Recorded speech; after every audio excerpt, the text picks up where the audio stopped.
Welcome to அரிஸ்கோம் channel. உளுந்து மாவு இல்லையா, வீட்டில் இட்லி மாவு இல்லைன்னா கவலையே படாதீங்க. இன்ஸ்டண்ட்டாக இந்த கார பணியாரம் செய்யலாங்க.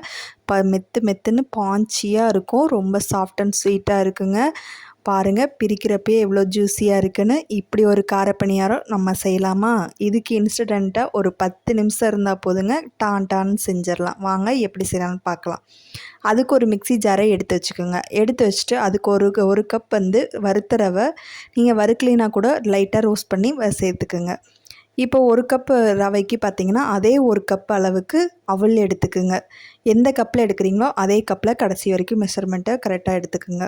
இப்போ அது கூட பார்த்திங்கன்னா ஒரு உருளைக்கிழங்கு, அதுவுமே இந்த ஒரு கப் அளவுக்கு இந்த உருளைக்கிழங்கை நம்ம சேர்த்துக்கலாம். இது வேக வச்ச உருளைக்கிழங்கு இல்லைங்க, பச்சையான உருளைக்கிழங்கு தான். தோல் சீவி கட் பண்ணி சேர்த்துக்குங்க. சேர்த்துட்டு இந்த மாதிரி தண்ணி சேர்த்து கொஞ்சம் இந்த மாதிரி தோசை மாவு பதத்துக்கு நல்லா நைஸாக அரைச்சிட்டு வந்துடுங்க.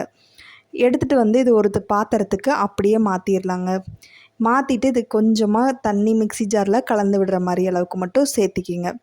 இந்த அளவுக்கு சேர்த்துனதுக்கப்புறம் தேவைக்கேற்ப உப்பு சேர்த்திக்கலாம். சேர்த்திட்டு நல்லா கலந்து விட்டுருங்க. இது ஒரு 15 நிமிஷம் போல் அப்படியே இருக்கட்டும். ரவையெல்லாம் நல்லா ஊறி வரணும். அதனால் அப்படியே ஒரு 15 நிமிஷத்துக்கு மூடி போட்டு அப்படியே விட்டுறலாங்க. இப்போ பார்த்தீங்கன்னா ஒரு 15 நிமிஷம் கழிச்சு பார்க்குறப்ப பாருங்கள், எந்த அளவுக்கு மாவு தோசை பதத்துக்கு வந்திருக்கு. இதில் வந்து பணியாரம் தாராளமாக ஊற்றலாம். இப்போ இதுக்கான இன்க்ரீடியன்ஸை பார்க்கலாங்களா?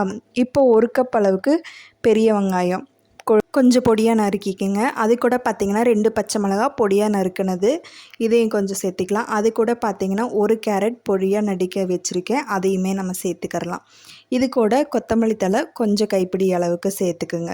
சேர்த்துட்டு நல்லா கலந்து விடலாங்க. இப்போ நல்லா எந்த அளவுக்கு கலந்து விட முடியுமோ அந்த அளவுக்கு நல்லா கலந்து விட்டுருங்க. இது கூட ஜீரகம் சேர்க்குறனா கூட ஜீரகம் சேர்க்கலாம், இல்லைன்னா அப்படியே கூட நம்ம கலந்து விட்டுட்டு அப்படியே எடுத்துக்கலாங்க. இது ரொம்ப கிரிப்ஸியாக இருக்கும். இன்ஸ்டண்ட்டாக ஒரு 10 நிமிஷம் டைம் இருந்தால் போதுங்க, டக்குன்னு செஞ்சிடலாம். டேஸ்ட்டும் அல்டிமேட்டாகவே இருக்கும். இப்போ பணியாரக்கல் காஞ்சிருச்சுங்க. இப்போ எப்பயும் போல் நம்ம ஆயில் விட்டுக்கலாம். இப்போ இல்லைன்னா நெய் கூட நீங்கள் சேர்த்துக்கலாம். எது வேணாலும் சேர்த்துனாலுமே டேஸ்ட் அல்டிமேட்டாகவே இருக்கும். இப்போ ஒவ்வொரு குழியாக நம்ம எடுத்து இந்த மாவை நிறச்சிக்கலாம். நிறச்சிட்டு ஒரு 10 நிமிஷம் போல் அடுப்பை லோ ஃப்ளேமில் வச்சுருங்க. லோ ஃப்ளேமில் வச்சு மூடி போட்டு வேக விட்டு எடுக்கலாங்க. பாருங்கள், ஒன் சைடு நல்லாவே வெந்து வந்துருச்சு. நான் திருப்பி காட்டுறேன் பாருங்கள், எவ்வளோ கிரிப்ஸியாக இருக்குதுன்னு பாருங்கள். அவ்வளோ ஒரு ப்ரௌன் கலரில் வெந்து வந்திருக்கு.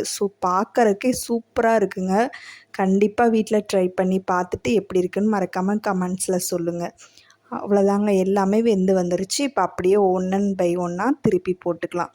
பாருங்கள் எந்த அளவுக்கு மொறுன்னு கிரிப்ஸியாக இருக்குன்னு பாருங்கள். இப்போ பாதி இது அந்த சைட்லேயும் வெந்து வந்துருச்சு, பார்த்தாலே உங்களுக்கு தெரியும். இது அப்படியே நம்ம எடுத்துடலாங்க. எடுத்துட்டு இப்போ அவ்வளோதான், சூப்பரான இன்ஸ்டண்ட்டான கார பணியாரம் வந்து ரெடி ஆயிடுச்சுங்க. வீட்டில் ஒரு 10 நிமிஷம் டைம் போல் வீட்டில் உள்ள பொருட்களை வச்சு மெத்துன்னு பாஞ்சியான ரொம்ப சாஃப்ட் அண்ட் ஸ்வீட்டாக இருக்கிற இந்த ஒரு பணியார ரெசிபியை உங்கள் வீட்டில் இருக்க குழந்தைங்கள்லேருந்து பெரியவங்க வரை விரும்பி சாப்பிடுவாங்க. இந்த மாதிரியான 10 நிமிஷம் ரெசிபிக்கு நம்ம சேனலை சப்ஸ்கிரைப் பண்ணி வச்சுக்கோங்க. உங்கள் ஃப்ரெண்ட்ஸ் அண்ட் ஃபேமிலிக்கு ஷேர் பண்ணுங்கள்.